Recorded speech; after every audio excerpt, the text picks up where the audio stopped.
Rubido, and welcome back to our Falcon Show. I'm Tristan Hurst. And I'm Jesus Castellanos. And now please stand for the Pledge of Allegiance. Ladies and gentlemen, please stand for the Pledge of Allegiance. Ready, begin.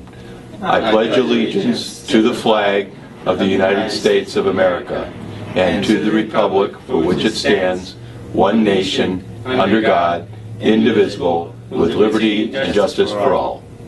Thank you. Falcons, be sure to wear your IDs and lanyards, ensuring that your ID is visible, not on backpacks or other items, but on yourselves. Be the standard, wear your lanyard, don't be without your ID.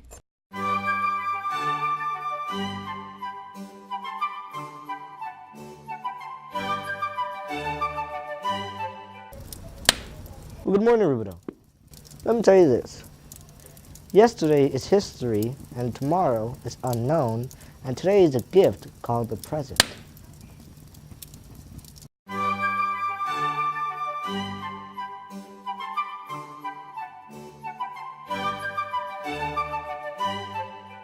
Here's a video to highlight this week's activities.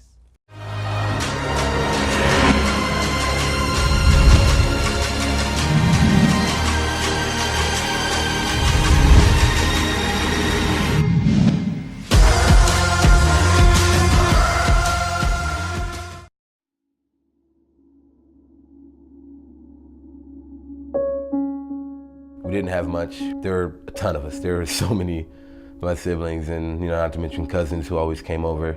Everyone kind of crowded around my mother. Wherever she was, that's where the family was. She was the glue that kind of held everything in place. I was 8 years old, and I just came back from school. I was with my dad for the week. I came in, and he said, "Dar, come in, sit down, I have something to tell you." I sat down, he just looked right at me and said, "Your mother's dead."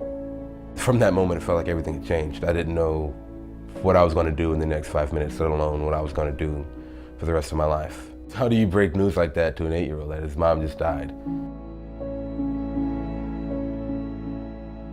I had 6 brothers and sisters, but I grew up as an only child because we were pretty much separated, because it was just me and my dad. We had a really good relationship.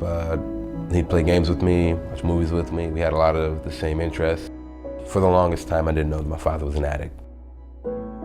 I was too young to really understand when I noticed, the alcohol. I was too young to understand, what it was actually doing to him. It kind of grew from bad to worse. From lying, he had stolen money from me. Our rent money started not going to rent. Just wasn't going to work because it was too high or hungover from the night before. I actually ended up getting a job as a busboy when I was 13. And to help pay for rent. I couldn't trust him, I couldn't depend on him. It got to a point to where me and my dad were separated, to where I was crashing on a friend's couch. I felt more at home living with friends who accepted me and said, no, you're not gonna live in a homeless shelter, you're gonna stay with us. I was born with Leber's, congenital amaurosis, stigmatism, nystagmus. Can't see as well as anyone else, and I'm not going to be able to. Glasses and contacts didn't help, although we went through I don't know how many pairs of glasses. Not a lot of the teachers knew about it or knew how to deal with a situation like that. And I can't see the board, so I can't really write anything or copy off the board. And teachers never really paid attention anyway. And the schools I went to, the teachers never really cared.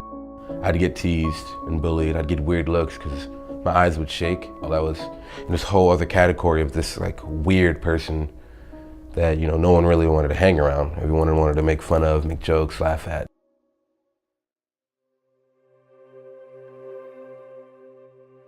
High school, completely new experience.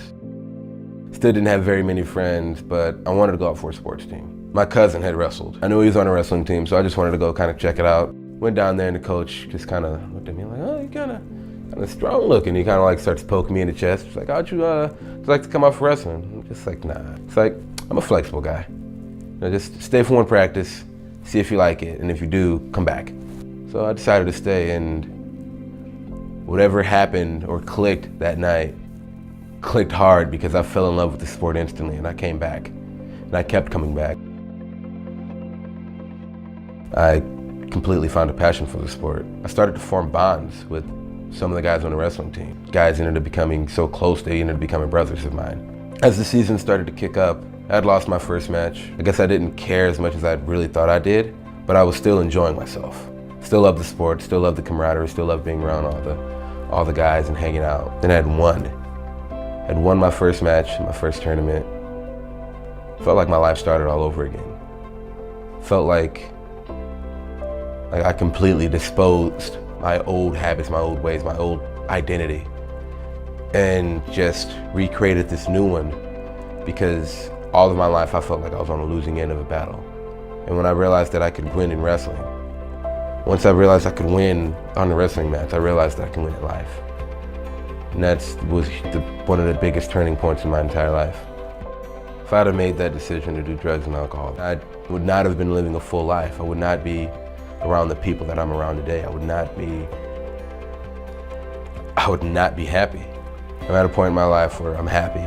You know, I'm not in poverty. I'm not stricken by poverty anymore. I'm not this self-conscious kid that I used to be. And I really enjoy spending my time helping others. It's what I feel like my calling is, what I'm going to continue to do for the rest of my life. If it was even possible, I'd go to every single school and personally meet with the kids and personally talk with every last one of them, and just to share their stories and understand their lives and just to know what they're going through. That's just part of my natural high. It's not only helping others, but hearing stories and talking to people, finding out that we're all the same. A lot of stories are so relatable. Everyone has a Me Too moment.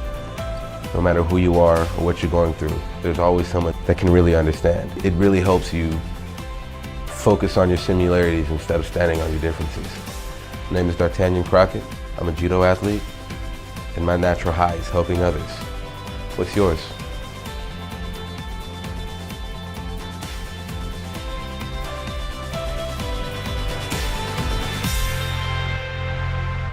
Girls basketball tryouts will be on October 24th, 25th, and 26th from 4:30 to 6 o'clock p.m. in the gym.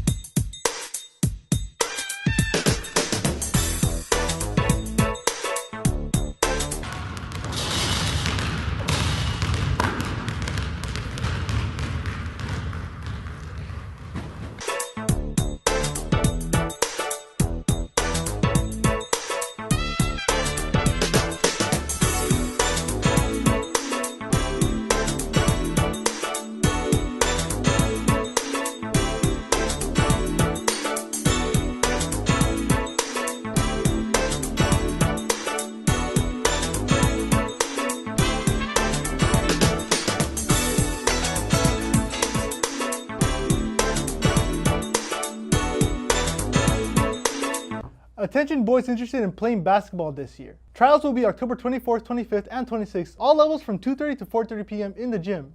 You must have a physical to try out. All in-season athletes will try out the Monday after their season ends. Good morning, Falcons. Welcome back to Sports Central. Here are last week's games. Football played against San Bernardino and won 42-28. Girls volleyball played against Moreno Valley and lost 0-3.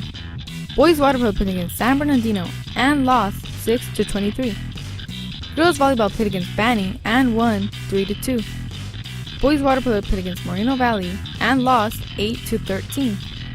Girls volleyball played against San Bernardino and won. Rupa Valley will be having their 7th annual Healthy Bodies and Minds Community Fair. This event will take place on Saturday, October 28th at Mission Middle School, 5961 Mustang Lane. There will be free vision screening and eyeglass from 8 a.m. to 2 p.m. And from 11 a.m. to 2 p.m. there will be music and entertainment, activities for kids, healthy screenings, and informational booth. Do not miss out on this great opportunity. Hey Falcons, I'm Nolan Rivas and welcome back to Name That Sound. Now tell me, do you think you can name this? Let's play it one more time, see if you can get it this time. Did you get someone playing a trombone while riding on a bike? If so, you're right.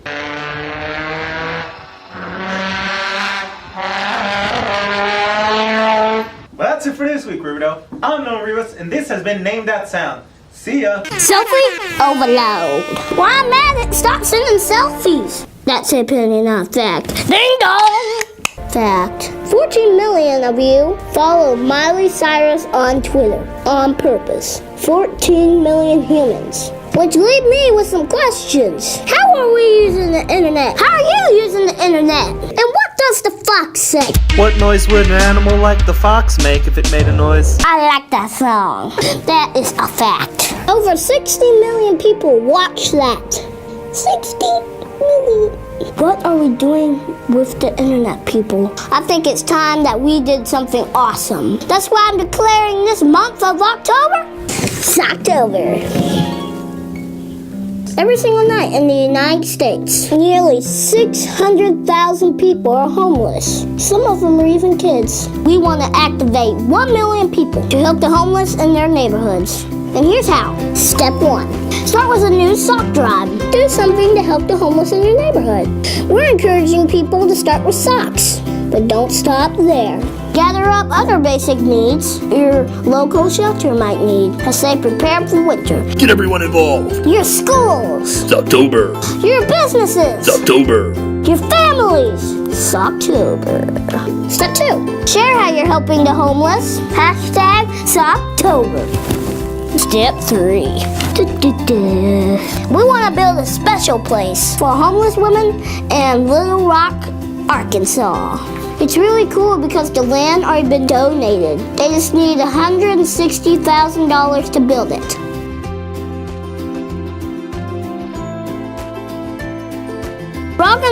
We're all gonna come together and do something huge. Oh, a quote. We can't stop. We won't stop. Can't you see it's we who own the night? Can't you see it's we who about that life? Get this out here. Brat, give me the script. Sorry, everybody. This is the quote. A quote. We won't stop. President Truman, I think. This is satire. I'm sorry, everybody. Do the best I can. I guess what I'm just trying to say is this. Let's take back the internet and do something great. I think Socktober is gonna give the world a reason to dance.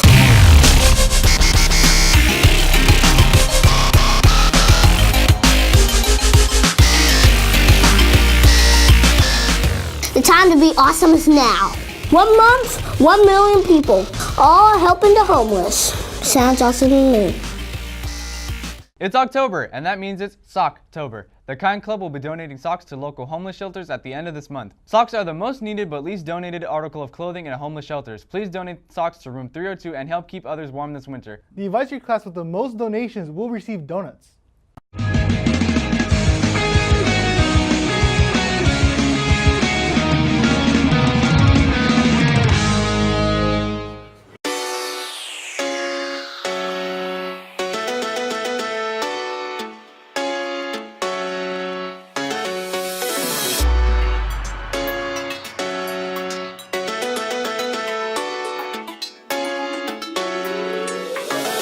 Bullseye.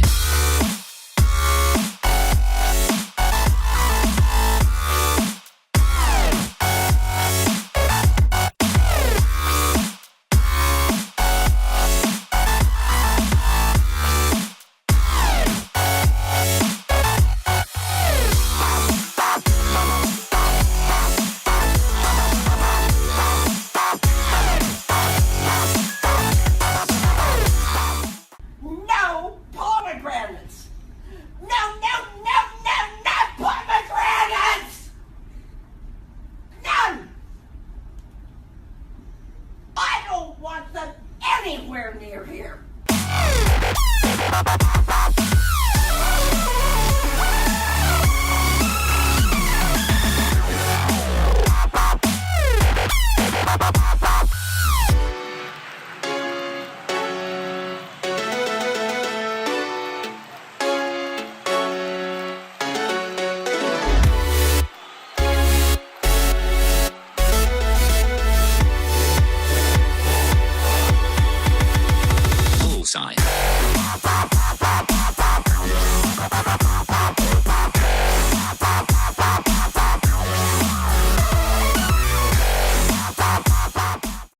This is the mirror that we have in our house.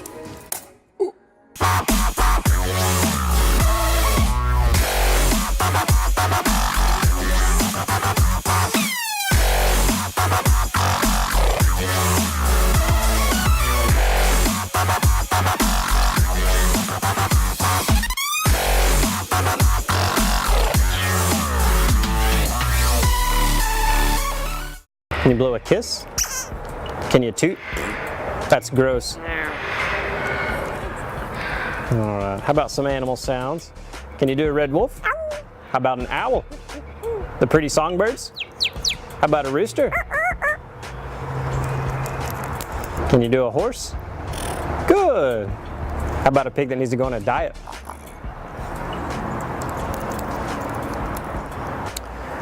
Can you fall down? Did that hurt? Cry like a baby.